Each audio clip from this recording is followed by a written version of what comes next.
Alors, bonjour à tous, tout d'abord, mesdames et messieurs, chers membres et chers amis. J'ai un grand plaisir de vous accueillir à l'Assemblée générale de la Chambre de commerce et d'industrie France-Pologne.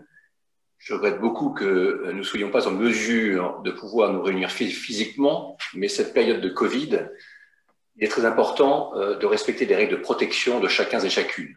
Voilà. Et j'espère que grâce à la campagne de vaccination et aux efforts de chacun d'entre nous, nous pourrons bientôt parler en direct et peut-être porter un toast avec une coupe de champagne.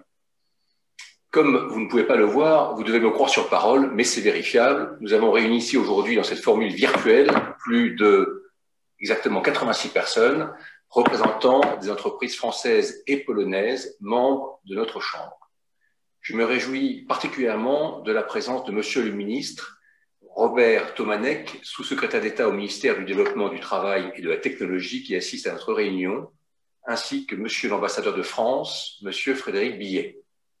Monsieur le ministre, c'est un grand honneur pour nous de vous avoir aujourd'hui et c'est le signe que le partenariat stratégique franco-polonais se développe continuellement. Souhait renouvelé d'ailleurs par le président Macron l'année dernière lors de sa visite en Pologne. En témoignent également les récentes visites du Premier ministre Mateusz Morawiecki et du vice-premier ministre Jarosław Gowin à Paris et de l'annonce de nouveaux investissements français importants en Pologne, tels que le développement du réseau de fibre optique annoncé par Orange ou encore l'expansion de l'usine Faurecia. N'oublions pas que ce sont les investisseurs polonais et étrangers, et la France est le 3e ou 4e investisseur étranger en Pologne, qui développent l'économie polonaise depuis des années, en agrandissant leurs entreprises, en recrutant de nouveaux employés, en augmentant la production et les exportations et en payant des impôts. Et je n'oublie pas également les entrepreneurs polonais qui développent aussi leurs activités en France.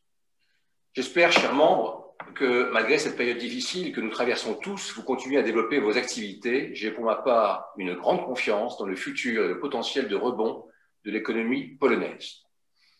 Je tiens également à remercier vivement Monsieur l'ambassadeur de France, Monsieur Frédéric Billet, pour sa présence à la réunion d'aujourd'hui et à son soutien indéfectible à nos activités.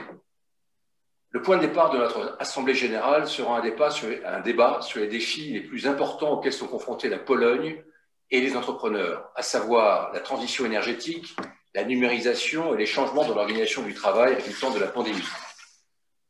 Nous avons invité aujourd'hui M. Piotr Arak, directeur de l'Institut économique polonais, ainsi que les présidents des entreprises Air Liquide, Auchan, BNP Paribas et Orange. Toutefois, avant de passer à cette discussion, je demanderai à Monsieur l'ambassadeur de France de prendre la parole et ensuite un bref discours sera prononcé par Monsieur le ministre.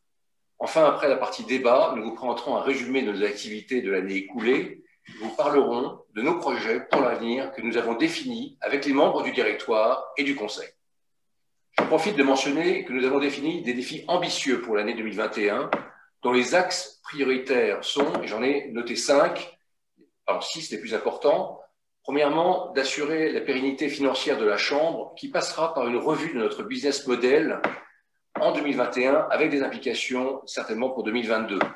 Deuxièmement, la poursuite de l'offre numérique et de la transformation digitale. Vous avez vu la numérique qui a été mise en place, l'espace membre, mais aussi nous souhaitons utiliser cette plateforme digitale pour mieux présenter les entreprises membres, particulièrement les partenaires stratégiques et financiers, et aussi leurs dirigeants. Troisièmement, la poursuite des comités de travail sectoriels, et là je n'ose pas prononcer le mot lobbying, et bien si je le fais, avec la publication bien sûr de rapports dans les médias auprès de l'administration polonaise. Quatrièmement, la participation de la Chambre au forum de Karpacz, du 7 au 9 septembre, avec les entreprises intéressées. Nous avons 8 ou 10 entreprises intéressées et nous aurons un pavillon de la Chambre et nous organiserons également des tables rondes. Et sans doute également au forum de l'EFNI, du 20 au 22 octobre 2010, sous l'égide du Triangle de Weimar. Cinquièmement, l'accélération des missions commerciales apportées aux entreprises souhaitant s'implanter en Pologne. Sixièmement, sans oublier tous les événements conviviaux que nous aimons tous, comme le bal de la Chambre ou les réunions de networking, et j'espère qu'elles seront cette fois-ci très rapidement en présentiel. Vous avez bien compris, nous souhaitons valoriser nos membres, vous valoriser et défendre vos intérêts et rendre encore une fois la Chambre de plus en plus attractive.